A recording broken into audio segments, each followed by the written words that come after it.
2020 was a difficult year. Even the films this year paled in comparison to the films last year. But that doesn't mean that there weren't good films this year.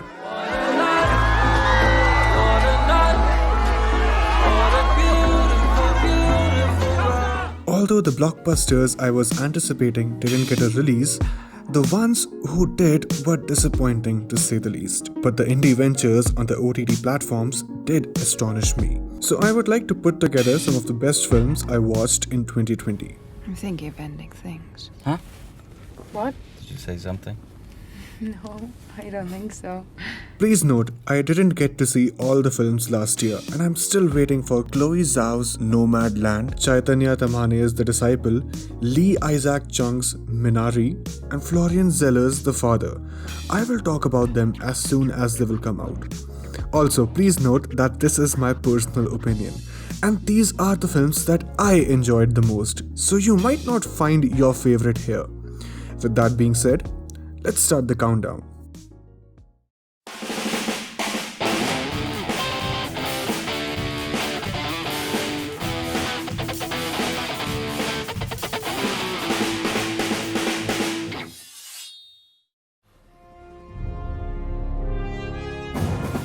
Number 10. The Five Bloods. Spike Lee's latest outing, The Five Bloods, tells a story about four African-American Vietnam War veterans who returned to Vietnam to seek the remains of their fallen friend and also a gold fortune they hid there. Now, this could have been the best film by Spike Lee. This film is crude yet thoughtful, funny yet touching, violent yet uplifting, and is filled with brilliant performances, especially from Delroy Lindo, who I really want to get at least some major nominations this season. But with that being said, Spike Lee is one of those filmmakers who wears his politics on his sleeve, and it is very evident in his films as well. No. Don't tell me that you voted for President Fake Bone Spurs. Specifically in this one, where Delroy's character is shown as an avid Trump supporter and is in constant quarrel with his fellow companions. I think this film could have easily worked without him being a Trump supporter and donning a MAGA hat, with that same amount of tension between the characters. But what the hell, it's still great. God is love. Love is God.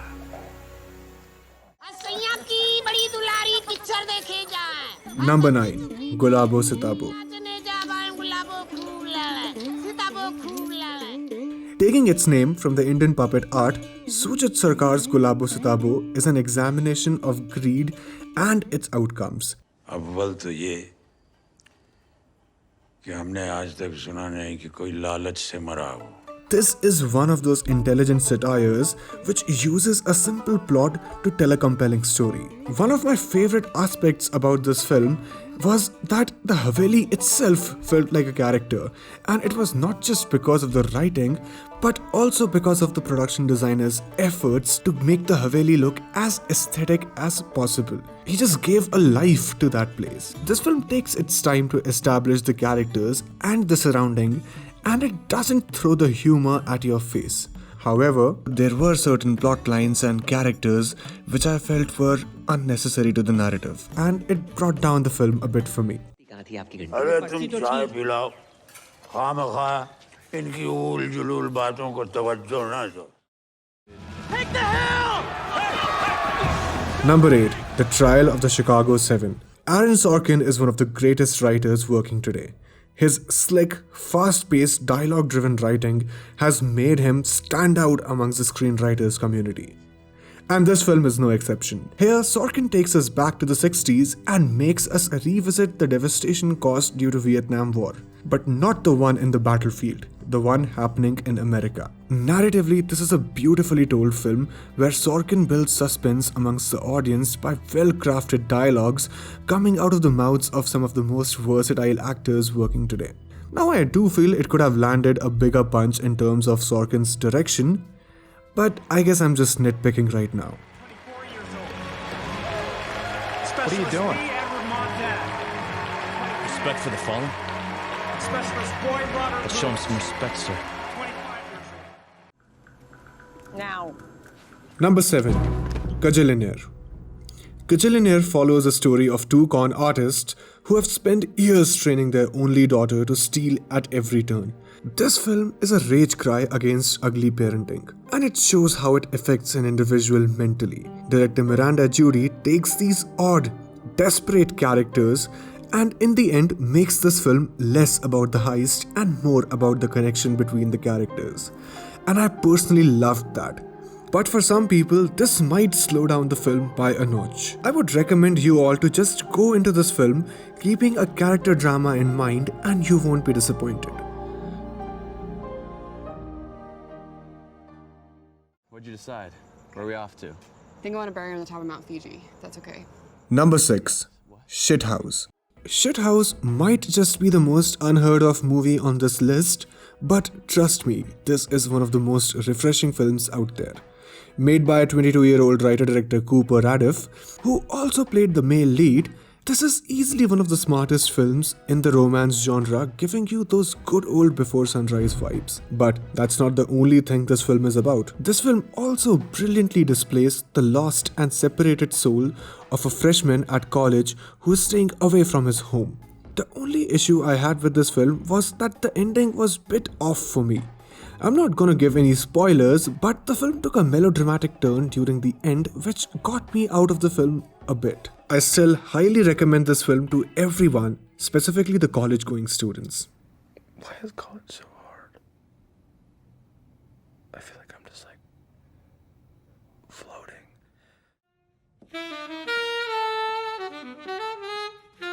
Number 5. Soul. Can Pixar ever disappoint? Sorry, my bad. But come on, this is not an exception by any means. This Speed Doctor venture is everything you can expect from a Pixar film and more. Fueled with jazz music, this film will take you from the streets of New York to the realm beyond while tackling themes which can even be too mature for an adult. This is one smart, deep and creatively rich film you cannot miss on no matter what your age is. You ready? Huh? To come live. A 1, a 2. You know what to do. Number 4. Ma Rainey's Black Bottom. Based on the play by August Wilson, Ma Rainey's Black Bottom tells a story of the mother of blues, Ma Rainey, and her band, and the blistering tension surrounding the group while recording their song Ma Rainey's Black Bottom, be it with the people at the recording studios or with a specific band member called Levy Green. This film's greatness rides on its screenplay and performances, specifically that of Chadwick Boseman and Viola Davis. This film beautifully handles the themes of racial discrimination and artistic freedom without overdoing it or throwing it at our faces. The film subtly shows how pain and rage violates a person to an extent that the end results can be devastatingly shocking. Look at me like that. Don't look at me like that. Number 3. Another Round.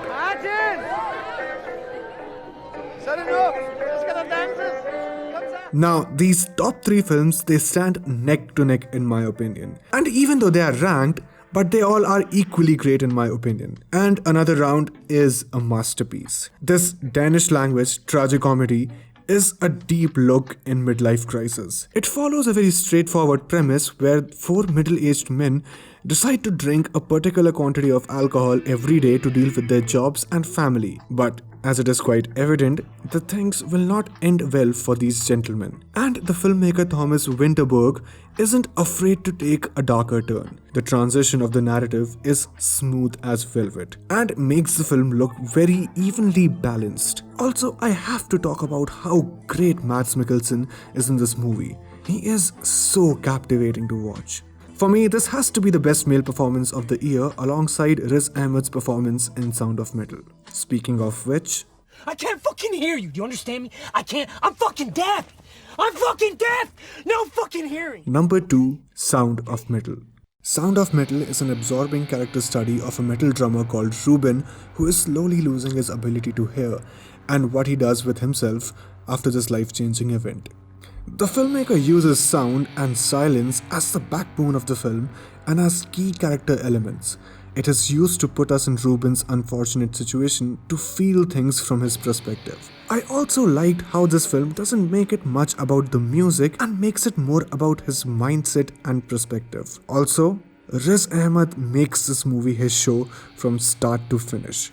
His devastating, vulnerable, touching performance will definitely wring your soul.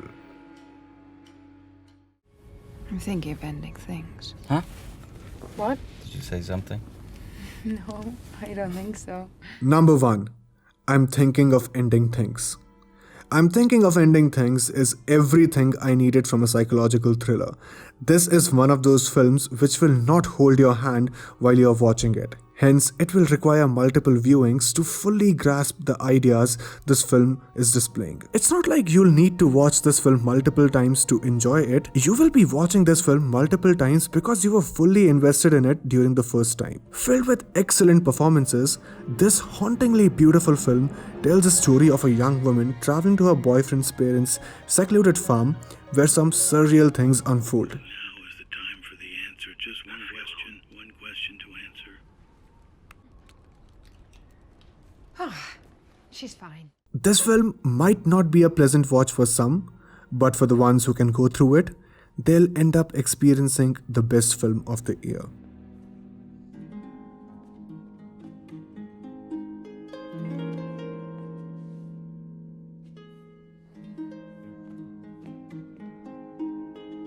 Thank you so much for watching the video, and if you liked it, please hit the like button and comment down below and subscribe to see content like this more.